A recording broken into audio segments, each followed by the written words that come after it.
Right now, Russia is definitively losing the East. China has already started to claim it as its own. Shocking forecasts and hidden risks have been declassified. At this very moment, power is changing hands in Russia. A sensation? Ukraine is accelerating its armament like never before. Swedish Gripens, Belgian fighter jets, and legendary American helicopters are in the skies over Ukraine. A new era for the Ukrainian armed forces is coming. This is a complete transformation of Ukraine's army. Ukraine is strengthening its air force like never before. F-16s and combat helicopters are preparing for strike duty. The new capabilities of the Ukrainian armed forces could radically change the course of air operations. The enemy is in panic, and the country's skies are under reliable protection. An apocalypse for the Kremlin. The Ukrainian armed forces have destroyed the FSB elite without mercy. A secret group has been completely wiped out. Legendary fighters from Kubinka crushed on Ukrainian soil. The Ukrainian armed forces are shattering the backbone of Putin's special forces with pinpoint strikes. These are not just losses, this is a catastrophe that changes the rules of war. Lukashenko is frantically torn between the West and Moscow, like a snake on a hot skillet. Sanctions are destroying the economy, and fear of Putin is driving the Belarusian dictator into a panic. First threats of nuclear weapons, now attempts to negotiate with Kyiv. It seems the knife in Putin's back is already prepared. Britain's shock surpasses all predictions. Hundreds of air defense missiles are already in Ukraine, 5 months ahead of schedule. What other ultra-powerful supplies is London preparing to stop the Russian army? The details are mind-blowing. All this and more in our program Hotspot. Shock, the Far East is slipping out of Moscow's control. While the Kremlin is at war, China is extending its economic tentacles. North Korean migrants are changing the region's demographic landscape. Moscow watches and does nothing. Does this mean the Kremlin will just give it away so easily? The Far East? Or does it have no choice? All the details coming up right now. Russia is losing the Far East. Unofficially, but in reality. The Far East, without any exaggeration, has become the most important factor in strengthening Russia's position in the world. Our flagship in the new global economic reality. While the Kremlin is busy with war, the region is quietly being divided with its neighbors, China and North Korea. I would personally call it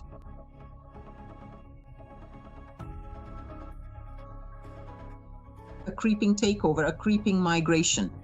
For now, control over the Far East remains in Moscow's hands, but there are more and more Chinese people there, and they are playing an increasingly significant role in the economy. Well, as they say, today they play a big role in the economy, and tomorrow they'll play a big role in politics. Over 1 trillion rubles in investments from China. It sounds like aid, but it's all centered around trade, not the development of the region. China needs to use Russian resources on the cheap, and accordingly they will have that opportunity. And that's why I think that the economic dependence of these regions on China will only continue to grow. Also, the Chinese have long ceased to be guests in Russia. Vladivostok is simply not needed. It should be given to the Chinese. That's what they want to do. The Chinese can just come in and that's it. No one here will resist. There will be no one to resist and nothing to resist with. According to various estimates, up to 2 million people live from Vladivostok to the Urals. It's called settling these territories with Chinese people and in various forms. This includes both migrants themselves and mixed marriages from which children are born, and accordingly more and more so. These regions are becoming increasingly connected to China. Now, about North Korea. In the Far East, just in the past year, more than 15,000 North Koreans have officially arrived, and unofficially up to 50,000. And that's not the limit yet. 153,000 new labor contracts have already been ordered. There isn't enough domestic labor in Russia today because so many people have been killed in the war, and accordingly demographic problems still remain. So yes, there aren't enough of their own people. And in this sense, North Korea is an excellent supplier of labor resources because the people are disciplined and accordingly know how to march in step in every sense of the word. So it turns out that Moscow has handed over the region for temporary use. But why? Putin needs people whom, as he sees it, are easy to control. It doesn't matter, even if it's not him directly, but through someone else. That's why he's confident that these people won't start a revolution, won't protest against Moscow's actions. He thinks these are very convenient people, and it would be great if Russia were populated by just such convenient people. But with their own people, who knows what could happen? But everything comes at a price. And the longer the Kremlin turns a blind eye, the more important the question becomes. Who is really in control of the Far East? In reality, today, of course, Russia is a subordinate partner of China, which China primarily uses as a means to put pressure on Europe. And we understand that there is, of course, a global confrontation, not between Russia and NATO, but between China and the United States, China and Europe. In this case, it's today's Russia. It's like a guard dog that faithfully follows all its master's commands. So, what happens next? Could the Far East still return to real control by Moscow, or the opposite? The influence of China and North Korea will only continue to grow. The influence of China and North Korea will only continue to grow. And accordingly, China itself will decide whether it needs to formally take all this under its control. Or if it's enough to have, let's say today, full economic control, and tomorrow that will become full political control. It seems that while Putin is focused on seizing other people's territories, he is gradually losing his own. And what's ironic is that these territories are being taken not even by enemies, but by the Kremlin's own allies. Sensational news: 150 Gripen fighter jets in Ukraine.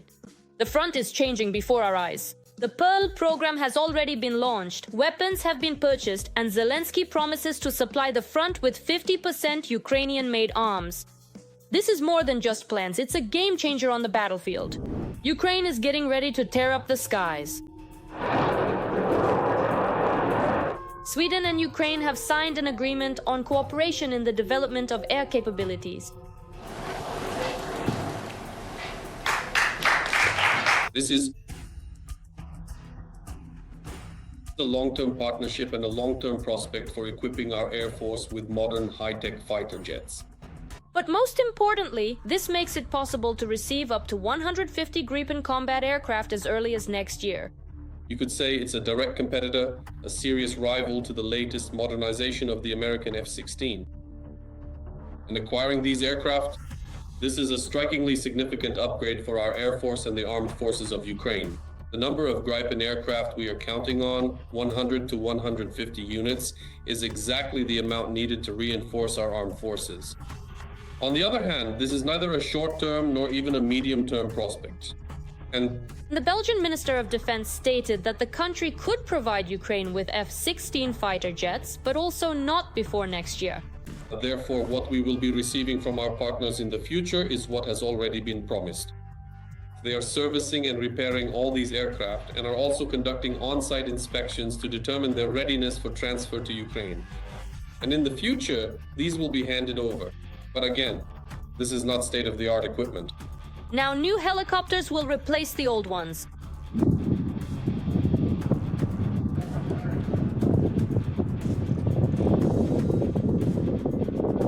Officially, Ukraine has begun purchasing attack and transport helicopters from the legendary American company Bell. We're talking about Bell helicopters, specifically the Viper and Venom models. These helicopters can actually replace the heavier Soviet attack helicopter variants, the Mi-24 and Mi-8, which consume much more fuel, have significantly higher operating costs, and on top of that, have worse performance when it comes to intercepting aerial targets. Rutte also stated that weapons worth several $1 billion for the Ukrainian military have already been sent from the US, paid for by the Allies. In total, by the end of 2025, at least preliminarily, the volume of possible deliveries under contracts and purchases amounts to $10 billion. So overall, this is only, so far it's just 1/5 of what we could receive. It's actually pretty decent. And most importantly, this process has begun. This process is underway, and I think that Donald Trump will be satisfied with it since he's a businessman. Meanwhile, Volodymyr Zelensky announced that by the end of the year, the front should be supplied with Ukrainian-made weapons, no less than 50%. This is now the goal set for the defense industry. But is this actually realistic? If we want to reach the volumes the president of Ukraine is talking about, then the appropriate legislative acts must be adopted to support the defense industrial complex.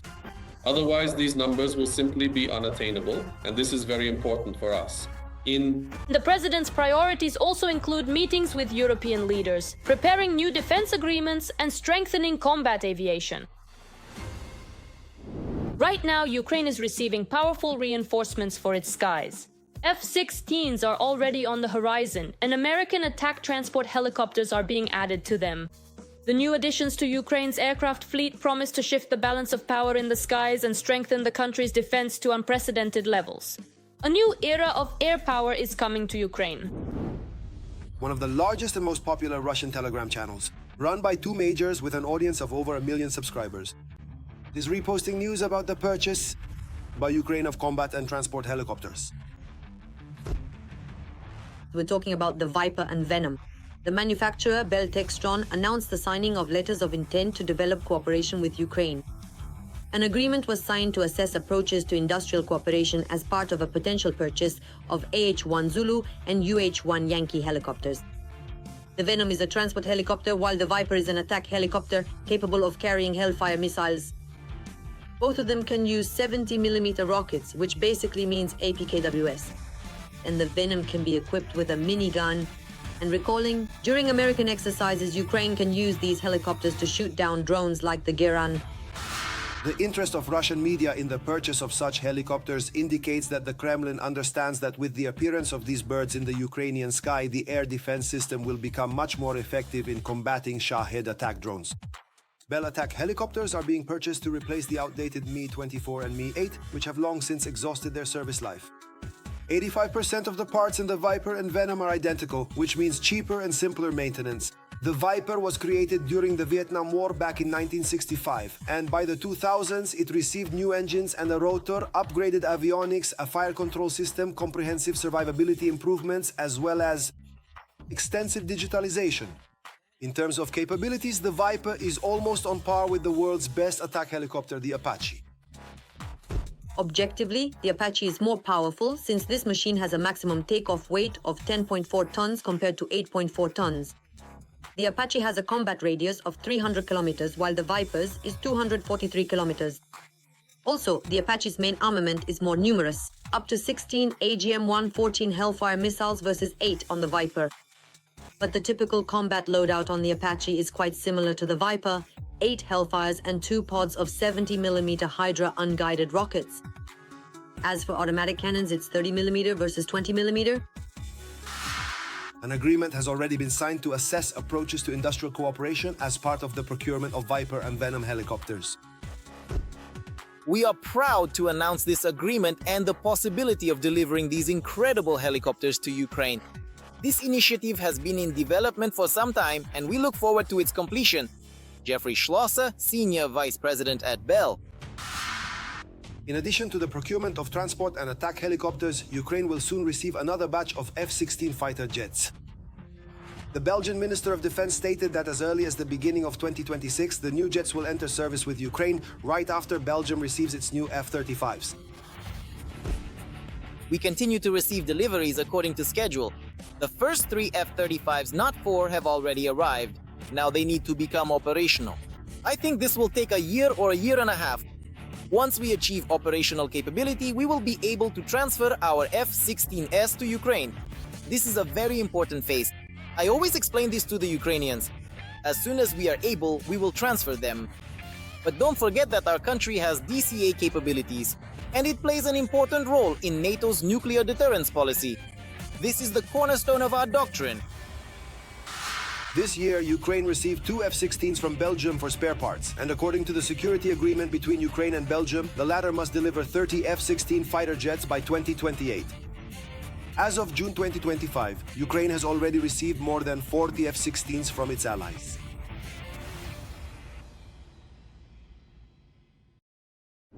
Every voice matters. Join our community, support independent journalism and help us bring you the truth from Ukraine. Become a member of Ukraine today. Join us now. Shock. The Ukrainian armed forces are eliminating the Kremlin's military elite without delay. Dozens of FSB Special Operations Forces and GRU officers have been neutralized. Their equipment and weapons are rotting in the black soil. Special forces from the Sines and Kubinka units have fallen at the front.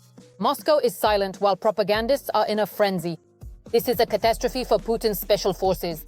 A pinpoint strike that changes the rules of the game. More than 3,000 kilometers. That is the current length of the front line between Ukraine and Russia. Of that, almost 1,000 kilometers are active combat zones. Hundreds of kilometers where Ukrainian defenders break the backbone of an army that was once called the second strongest in the world every day. And every meter of this line is a story of courage, loss, and unbreakable will.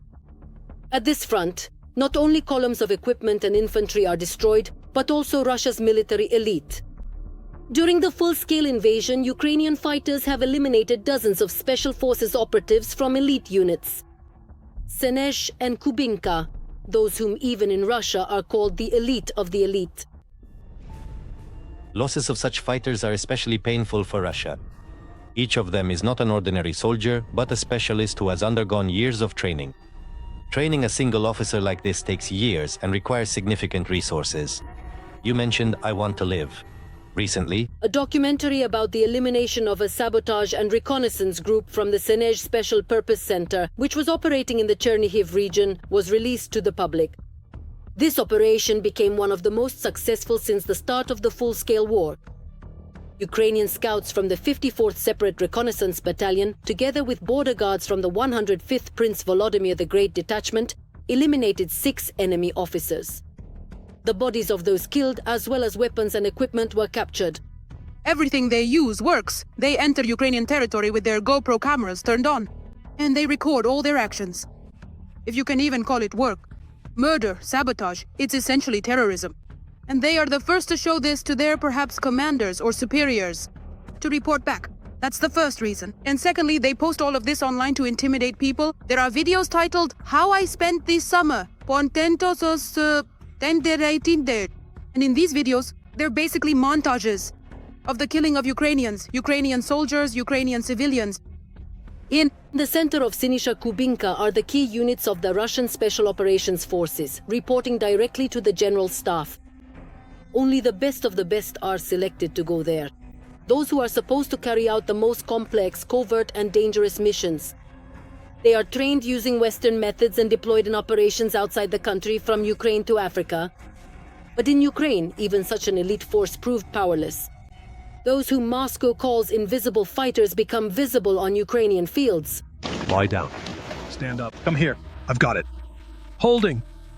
Holding. Get out. Come on, 3-4.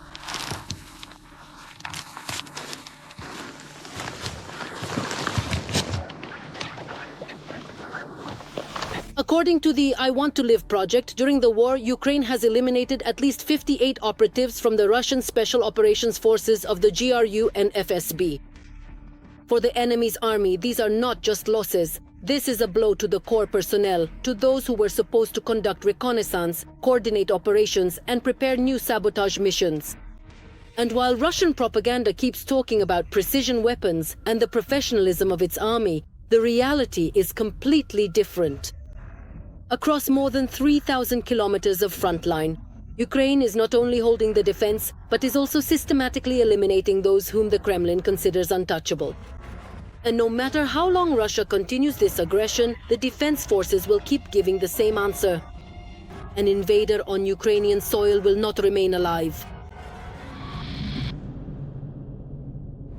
Shock. Dictator Lukashenko is squirming like a snake on a frying pan. The economy is collapsing. Under sanctions, Putin keeps him in fear. And Lukashenko himself is trying to please everyone at once. From threats of nuclear weapons to a willingness to negotiate with Kyiv. The bipolar game of the Belarusian Führer is frightening the whole world. See the details right now. There has been some positive momentum in the trend of resuming the Belarusian-American dialogue. The time has come to say something about this. Lukashenko is desperately trying to sit on 2 chairs at once. Vladimir Alexandrovich needs to calm down. There's food on the table. It's a good offer. Long considered one of Putin's most loyal allies, he has suddenly begun to show openness to contact with the US. Yes, interesting cufflinks. With an image of the White House. But I'll try not to be in your debt. Journalists write that he is looking for a way out of the isolation into which Putin has drawn him. That's why he has intensified contacts with the European Union. Washington, despite the European Union, began engaging with Belarus, sending several delegations to Minsk this year. And everything should be fair, just like we once agreed with the Americans. Minsk took advantage of the window of opportunity that had opened. Lukashenko eagerly tried to regain at least some trust from the Americans. The loyal comrade began to praise Trump. Trump deserved that Nobel Prize. It should have been given to him. Trump did a lot for peace. In September, he had a phone conversation with Donald Trump and even called him a highly respected leader. Realizing that the ice has started to break, the Belarusian dictator hopes to achieve at least a partial lifting of Western sanctions. In agreement with the president of Iran, who says that sanctions are a time of opportunity, for us it is very important not to waste this time. Lukashenko understands that Iran and Africa are not real allies and Putin's money is running out. Lukashenko has signaled that he is also ready to talk with Volodymyr Zelensky. Our position is that it is necessary to meet and even in this most difficult situation to find consensus. This work is also underway. Of course, much here depends on the Ukrainian side. Our president is doing everything possible to stabilize the situation in the region. In recent weeks, Belarusian diplomats have reportedly been actively holding a series of meetings with European representatives. In Brussels, this gesture was seen as an attempt by Lukashenko to climb out of the sanctions pit in order to return to international trade. Let's try to work out a global deal, as Mr. Trump likes to do. A big deal. That's what he calls it. Journalists report that it is Yuri Ambrazevich, appointed as Belarus's ambassador to the Vatican, who is in fact coordinating Minsk's contacts with Western Europe.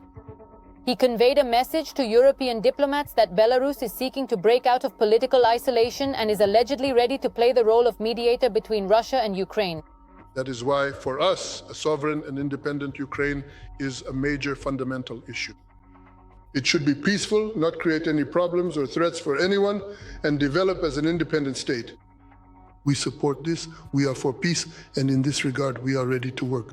As Russia's closest ally, Belarus has, as I have already mentioned, a certain role to play in resolving the Ukrainian crisis and in building the architecture of regional security. The Americans have noticed us in this process. Europe is reacting cautiously to the convulsions of Belarus's Lukashenko, knowing that the mustachioed one likes to play a double game. Action must be taken urgently, because regardless of everything, Russia is advancing on the front. I say this responsibly, as I observe it practically every day. And this could lead to the disappearance of Ukraine as a state. European diplomats admit that Minsk is trying to demonstrate independence from Moscow. But most believe that Lukashenko does not have real independence. Not long ago, the Belarusian authorities once again arrested several opposition members and at the same time conducted joint military exercises with Russia. We are not trying to conquer anyone because we know perfectly well that we cannot conquer anyone. There are strong states around us, that's just a fact. But we are always ready to inflict unacceptable damage if anyone sets foot on our land. Or for show, they supposedly invited American soldiers to the Zapad 2025 exercises. Thank you very much for your time. By telling the US about his peaceful intentions, Lukashenko is playing along with Putin. For example, by proposing to build a nuclear power plant in eastern Belarus to supply electricity to the Ukrainian territories temporarily occupied by the Kremlin. If a decision is made, we will immediately start building a new power unit or a new plant if there is such a need in Western Russia and in the liberated regions. The government will calculate this. The issue of financing does not even arise. Lukashenko, like a seasoned card sharp, flirts with the West without letting go of the Kremlin's feeding hand. You said that the Americans asked you to pass a message to Moscow. Is there anything like that this time? Tomorrow, I will make sure to forward all of the messages that I have received to him. Such maneuvers by Minsk, attempting to carefully balance and please both sides in this ongoing situation, typically conclude with one of the chairs breaking anyway.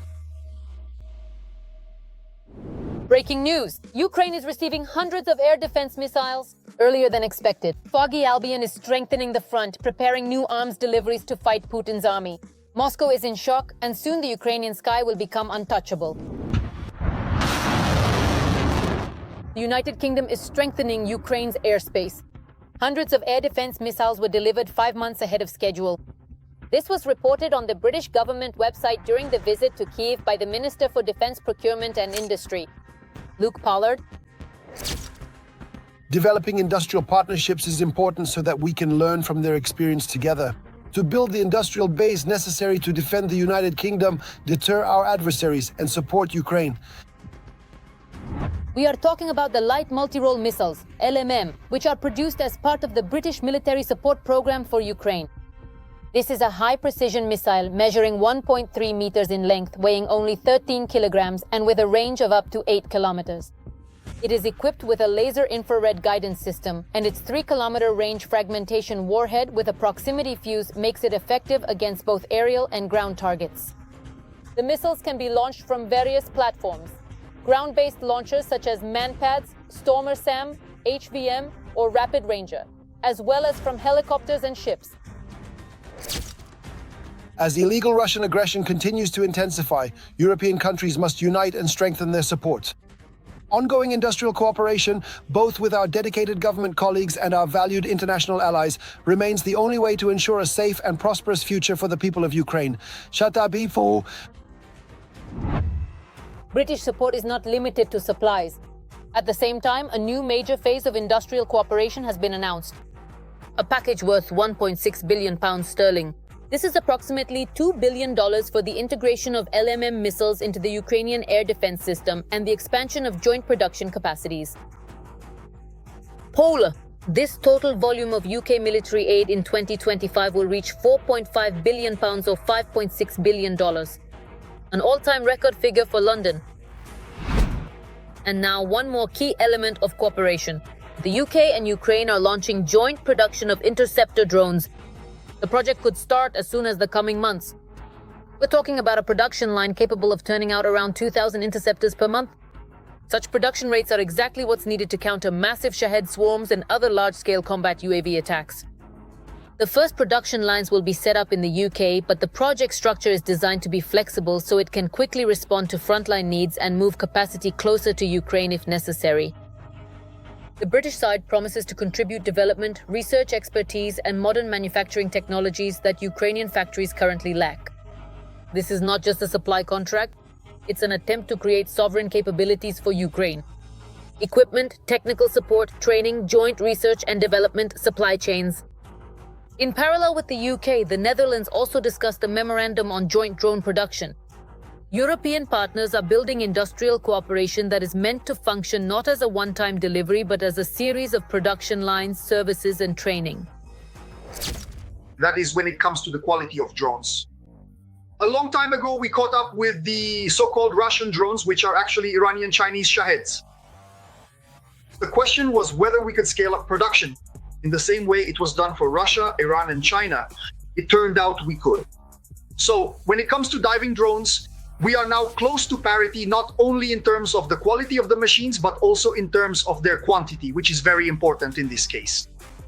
After all, this is not the kind of war that can be won with pinpoint strikes. Here, the sheer number of strikes is what really matters. When we're talking about numbers like a 20% reduction in Russia's entire oil refining industry, that's when you need this kind of scale. So we finally reached that scale. Other allies of Ukraine are also preparing new support measures. The United States plans to continue supplying advanced weaponry, including air defense systems, artillery, and cruise missiles, as well as strengthening the defense of Ukraine's infrastructure. According to preliminary plans, the volume of military aid in 2025 to 2026 could amount to several $billion.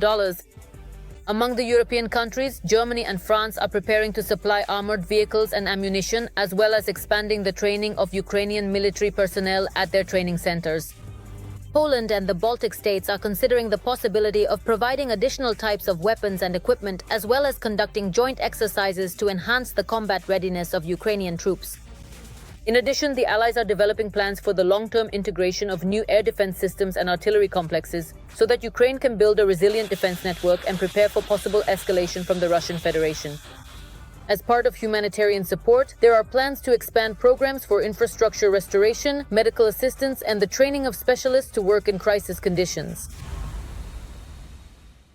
That's all for now. For more breaking news from the front, tune in to our next episode.